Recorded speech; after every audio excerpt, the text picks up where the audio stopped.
dama bëggoon profiter ci lii pour gën a expliquer le sens de cette infrastructure.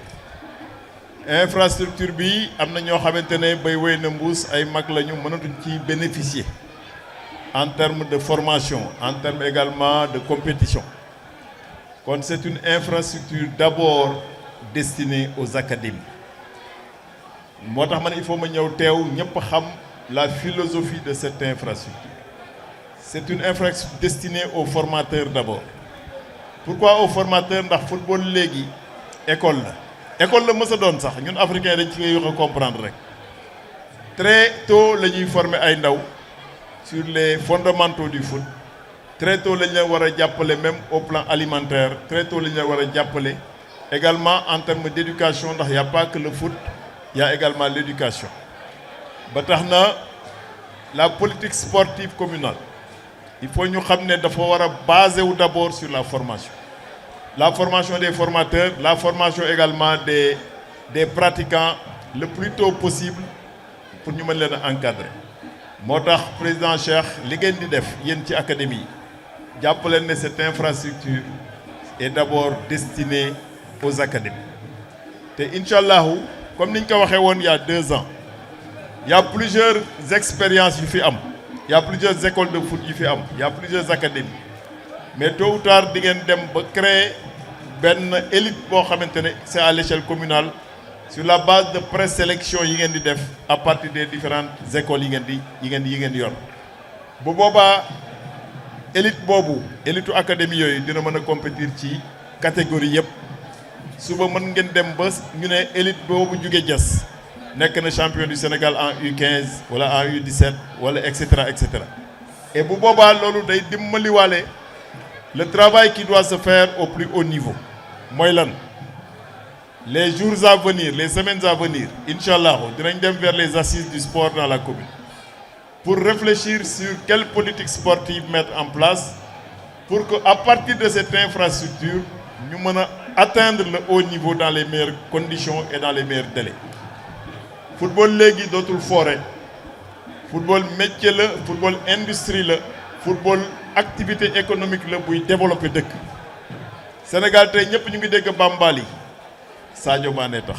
Sénégal ñëpp ñu ngi dégg yenn gox yi c'est à partir d'un sportif qui est sorti de cette localité.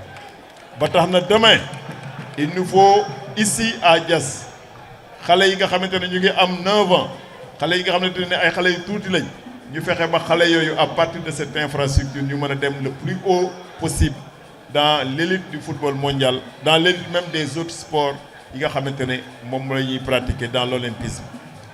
Kon sama teewaay tey sens boobu la gën a am. C'est pour encourager les formateurs qui sont dans le bénévolat. Les formateurs yi nga xamante ne da nga leen di romb ci naaj bi. Stade bi biñ koy tabax keroog biñ tegee vidéo yi bi gis ngeen benn xale bu mu njëkk def passe ba may passe mooy jour bi ñuy ñëw def repérage pour xool stade bi fan lañ koy nan lañ koy tàmbale. ma fekkoon fii benn formateur ci naaj bu tàng bi ma ne ko na ma xale bi passe ma delloo ko bal bi keroog bi stade bi pare dama fexe ba laqat ci waat xale ba ma paasoon mu ñëwaat paasaat ma ci biir ci pelouse synthétique bi loolu symbole la. Pourquoi ma ne symbole la day wane ne à partir de ce que font les autres ñun suñu rôle en tant que commune mooy ñu ñëw jàppale leen ci pour fexe ba ñu professionnaliser ko. Et je pense que moo tax Cheikh dama lay gërëm di la sant yow ak tous les académiciens di leen xamal ne vous pouvez compter sur la commune en termes d'accompagnement. Te accompagnement boobu rek dañ koy teg sur un projet sportif.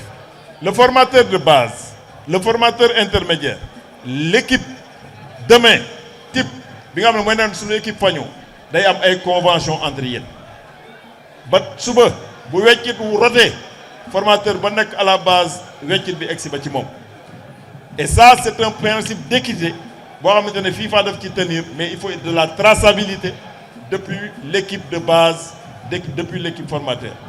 En tout cas en tant que maire de Diass jàpp ngeen ne infrastructure bi lu rëy la. Mais man jàpp naa ne ñu ngi doog a door on vient de démarrer il fallait ça pour ubbi bëtu ñëpp mais on vient de démarrer te Inch'Allah boo leen dawul du ma daw en termes de moyens Demain, on est prêt à mettre 300 millions dans le sport communal, à condition que lépp leer, à condition que lépp ñu xam ne c'est de l'argent public et que fañ koy def ñëpp dinañ ci gis seen bopp. Demain, si le monde sportif de la commune de Diass, au sortir des assises, ngeen fixer la feuille de route, le prochain budget 2027, je défendrai pour qu'on mette 300-400 millions pour le sport. Quand on vous invitera aux assises, on parlera de tout. Le sport légui doit faire aux amateurs. Le sport légui, business. Le sport légui, c'est des investissements avec un retour sur investissement qui est attendu. Le sport légui, il faut avoir failli joueur, il faut avoir failli entraîneur, il faut avoir failli secrétaire général, il faut avoir failli même le président du comité des supporters, il faut avoir failli tout ce qui gravite autour du sport. Comment y arriver? Nous savons le business. Je pense que le final zone 14B signale pour voir le potentiel en termes même de recettes dans cette localité. Souvent, nous avons une turbine folle. Demain, ce stade-là, à partir d'un match, peut rapporter facilement 5 millions ou 6 millions en une journée. À condition que nous puissions faire petit lolo, il faut que nous disions. Moi, je suis un homme transparent. C'est pas pour moi, c'est pour la communauté. Tôt ou tard.